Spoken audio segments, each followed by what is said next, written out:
Light ഹൗസിൻ്റെ പുതിയ എപ്പിസോഡിലേക്ക് ഏവർക്കും സ്വാഗതം.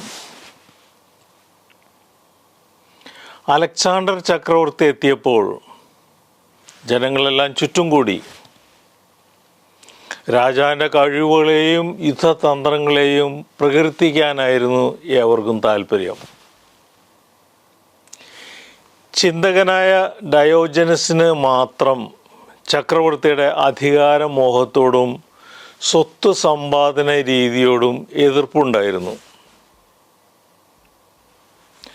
അദ്ദേഹം അത് പരസ്യമാക്കുകയും ചെയ്തിരുന്നു. ഡയോജനസിനെ കാണാൻ അലക്സാണ്ടർ തീരുമാനിച്ചു.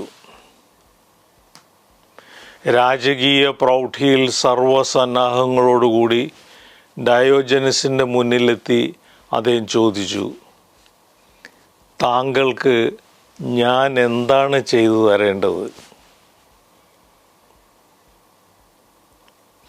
ഒരു കൂസലുമില്ലാതെ ഡയോജനസ് പറഞ്ഞു,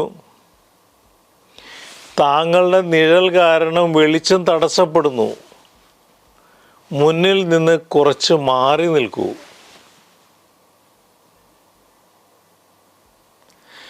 ഡയോജനസിൻ്റെ ഈ തുറന്നു പറച്ചിലിന് ശേഷം അലക്സാണ്ടർ എഴുതി, അലക്സാണ്ടർ അല്ലായിരുന്നെങ്കിൽ ഡയോജനീസ് ആകാനായിരുന്നു എനിക്കിഷ്ടം. മുഖസ്തുതി കൊണ്ട് മൂടുപടം നിർമ്മിക്കാനാണ് എല്ലാവർക്കും ഇഷ്ടം. അടുത്തുകൂടി അഭിനന്ദിക്കുന്നവർക്ക് അകലെ നിന്ന് അധിക്ഷേപിക്കുന്ന ശീലവും കാണും.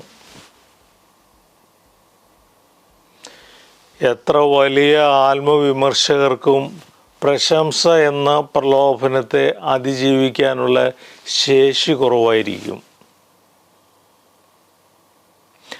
ആ ബലഹീനതയിലാണ് പലരും തങ്ങളുടെ അന്നം പോലും കണ്ടെത്തുന്നത്. സ്വന്തവും സ്വതന്ത്രവുമായ അഭിപ്രായമില്ലാത്ത പാദസേവകരാണ് തരം താണ തലവന്മാരെയും മാർഗദർശകരെയും സൃഷ്ടിക്കുന്നത്. സ്വയരക്ഷ നോക്കാത്തവരുടെ വിമർശനങ്ങൾക്ക് ചെവി കൊടുക്കണം. പിന്തിരിഞ്ഞു നോക്കാൻ ഉപകരിക്കുന്ന പ്രേരക ശക്തി അവയ്ക്കുണ്ടാകും. നേടാൻ ഒന്നുമില്ലാത്തവർക്ക് നഷ്ടപ്പെടാൻ ഒന്നുമില്ല. ഭയരഹിത വിമർശനങ്ങളുടെ നേർരേഖയിലൂടെ അവർ സഞ്ചരിക്കും. വിമർശന ബുദ്ധിയുള്ള ആളുകളുടെ മാറാത്ത നിലപാടുകളും വീക്ഷണങ്ങളുമാണ് സമൂഹത്തിൻ്റെ നിലനിൽപ്പും വളർച്ചയും തീരുമാനിക്കുന്നത്.